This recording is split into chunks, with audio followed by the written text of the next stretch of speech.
He was the person that popularised bands and chains, and this saw widespread use of them in gyms across the world. You just end up creating unnecessary complication. I personally don't think bands and chains are a great tool for actually building a raw squat, bench press or deadlift. Hey guys, I'm Sam Owen and today we are back with another episode. Today I'm going to be talking about the use of bands and chains, whether they're effective or not, if you're looking to bring up your squat, bench press and deadlift total. Now, I'm not going to be talking through the context of their application in other aspects of training, like for instance with athletes, for instance trying to develop power. This is for those of you that are literally just interested in bringing up your squat, bench and deadlift raw for your powerlifting. I can also talk about my personal experience using them and actually whether I found them beneficial or not. And I'll talk a little bit more about the theoretical side of things and talk to you a little bit more about my opinion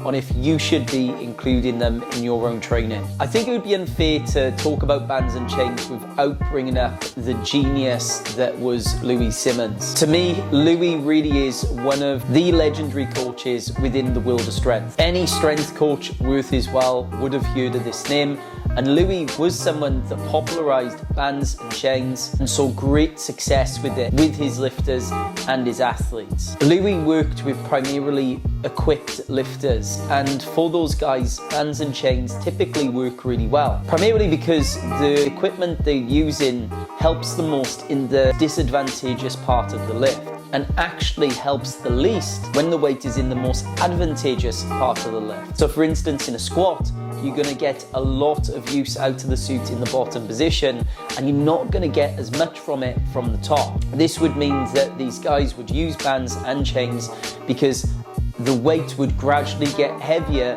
as they got to the top position where the band is more stretched. So in equipped lifting, I can see the benefits of this, and Louie, being the genius that he was, saw this and it worked amazingly for his lifters. Along with that as well, I do not have Louie's brain, meaning that Louie knew his system inside and out and could probably make it work for anybody that came to him. He was the person that popularised bands and chains, and this saw widespread use of them in gyms across the world. The idea behind bands and chains is basically to make the strength curve hard throughout the entire lift. So for instance, when you're doing a squat, the hardest part is at the bottom and the easiest part is at the top. The bands basically made sure that as you were coming up, it would really put more resistance as you were coming up out of the bottom position, making the entire strength curve difficult. The other aspect to bands is that because of the tension that you get from them, you have a really good ability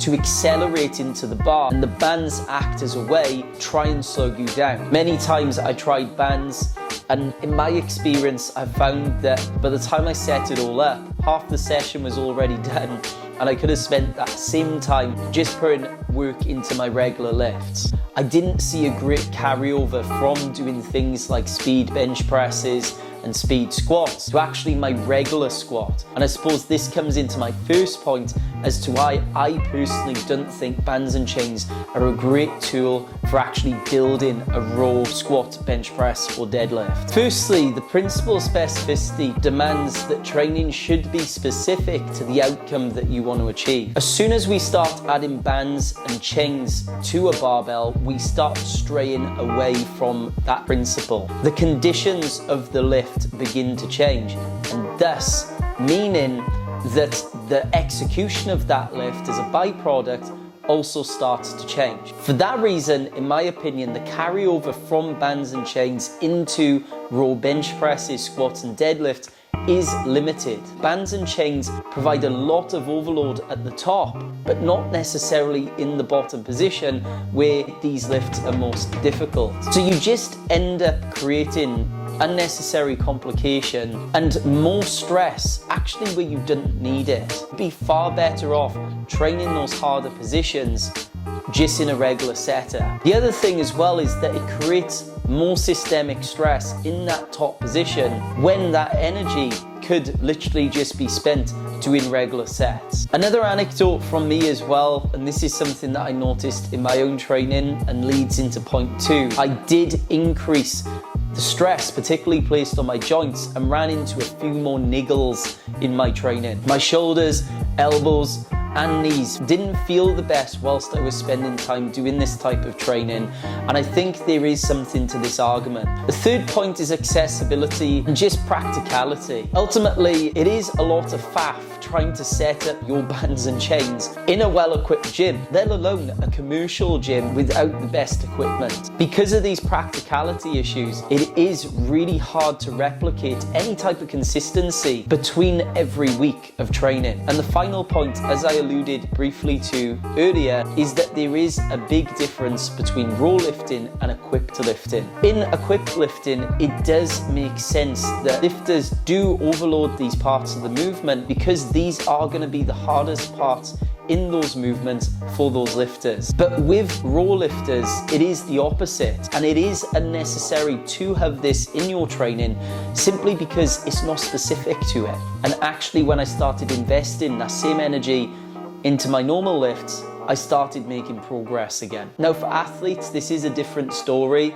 And if you are looking to bring up other strength qualities such as power, then I can see the utility in bands and chains. But again, this is specifically for powerlifters looking to bring up their raw total. So just some final points. Isn't taken away from anything that Louis done. Louis was a genius in his own regard. In fact, I've read most of his books and look up to him as a young strength coach. He is someone that paved the way for people like me. I do think, given the fact that Louis knew his system so well, that he could probably make it work for anybody that he trained with. But of course, 99% of you do not have access to Westside, and unfortunately, Louis has now passed away. Along with that as well, I don't think in general they are the best tool to build your total. Again, this isn't to say they won't work, but if we look at optimal, for me, I think there are better methods out there for some of the reasons that I just mentioned. So if you enjoyed, feel free